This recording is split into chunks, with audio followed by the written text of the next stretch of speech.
সালাম আলাইকুম।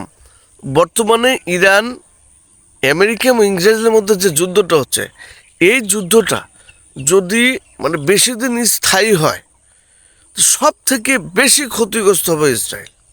বুঝতে পারছেন?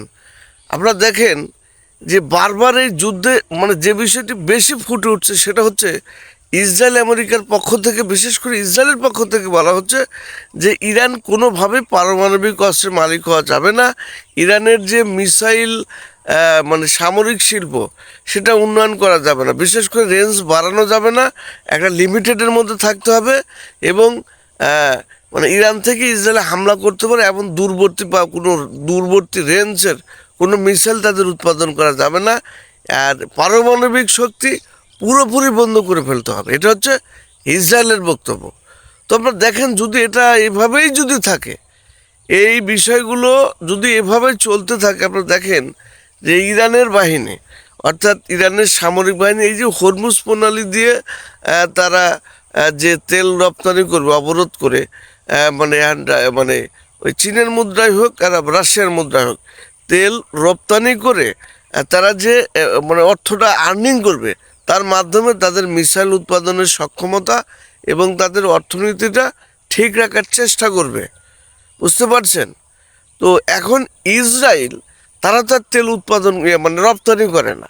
তাদের আয়ের প্রধান যে মেইন উৎস, সেটা হচ্ছে টেক, অর্থাৎ বিজ্ঞান এবং প্রযুক্তির মাধ্যমে তারা যে বিভিন্ন দ্রব্য সামগ্রী বা সেবা প্রদানের মাধ্যমে বিশ্ব থেকে যে আর্নিংটা করে, সেটাই তাদের মূল আর্নিং। তো এভাবে যদি যুদ্ধ চলমান থাকে, ইসরায়েল ইরানে হামলা করলো, আমেরিকা হামলা করলো, এবং ইরান আপনার ওই ইসরায়েলে হামলা করবে, দেখা যাবে যে একসময় এই যে পারমাণবিক অস্ত্র, মিসাইল সক্ষমতা, এইসব নিয়ে যে আপনার এই আমেরিকা ইসরায়েলের সাথে তেমন ঠিকঠাক পড়ছে না, পর্যায়ক্রমে দেখা যাবে, যেহেতু ইসরায়েল একটা 10,000 থেকে 20,000 বর্গ কিলোমিটারের একটা রাষ্ট্র, ছোট্ট রাষ্ট্র, স্মল রাষ্ট্র, তো এইভাবে মিসাইল পড়তে পড়তে তাদের অর্থনীতি একবারে ভঙ্গুর হয়ে যাবে। বুঝতে পারছেন?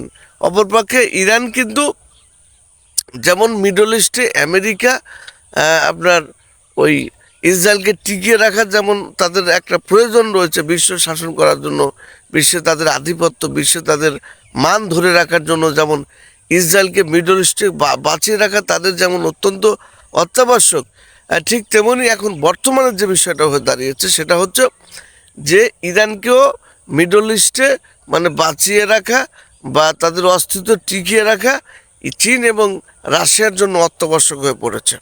কারণ আপনারা জানেন, যদি ইসরায়েল আমেরিকা ইরানকে পরাজিত করে, সেই ক্ষেত্রে বা পরবর্তী শক্তি হয়তো যে শক্তি হবে, সেটা হয়তো রাশিয়া এবং চীনের জন্য, বা রাশিয়া এবং চীন সেটা হুমকি হিসেবে মনে করে।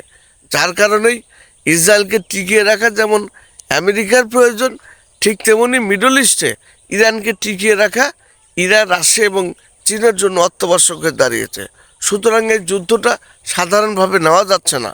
তো পরিশেষে যে বিষয়টা হবে, সেটা হচ্ছে এই যে পর্যায়ক্রমে বারবার পারমাণবিক অস্ত্র, মিসাইল, এইসবগুলোই কিন্তু আলোচনায় আসছে। তো আমরা মনে করি ইরান বর্তমানে যে সিচুয়েশনে রয়েছে, ইরান এবং রাশিয়ার যে সমর্থন পাচ্ছে, তো আমরা মনে করি হয়তো ইসরায়েল যে শর্তগুলো দিচ্ছে, সেটা হয়তো ইরান হয়তো এখন মানার সম্ভাবনা নেই।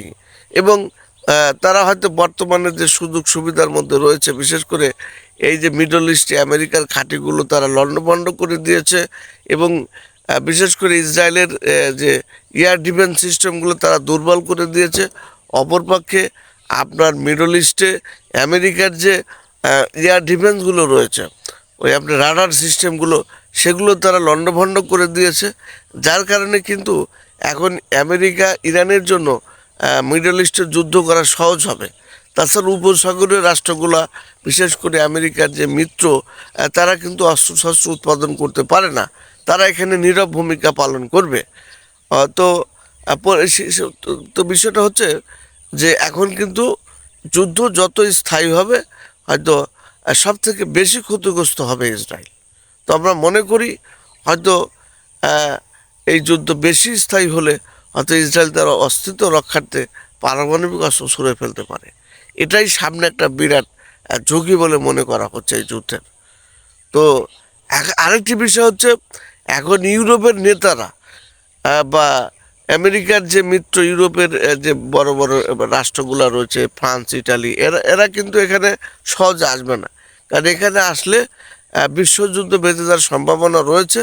তারা অত্যন্ত তারা এখন ধনী রাষ্ট্র, তাদের অনেক পয়সাপাতি আছে, সাজানো তাদের একটা রাষ্ট্র। তারা হয়তো এই বিশ্বযুদ্ধের দিকে আর ঝুঁকতে চাইবে না। তাছাড়া রাশিয়া এবং ইউক্রেনের সাথে যুদ্ধ চলমান থাকায় তাদের মনোযোগ ওই সাইডে, মিডল ইস্টে তাদের মনোযোগ তেমন একটা নেই।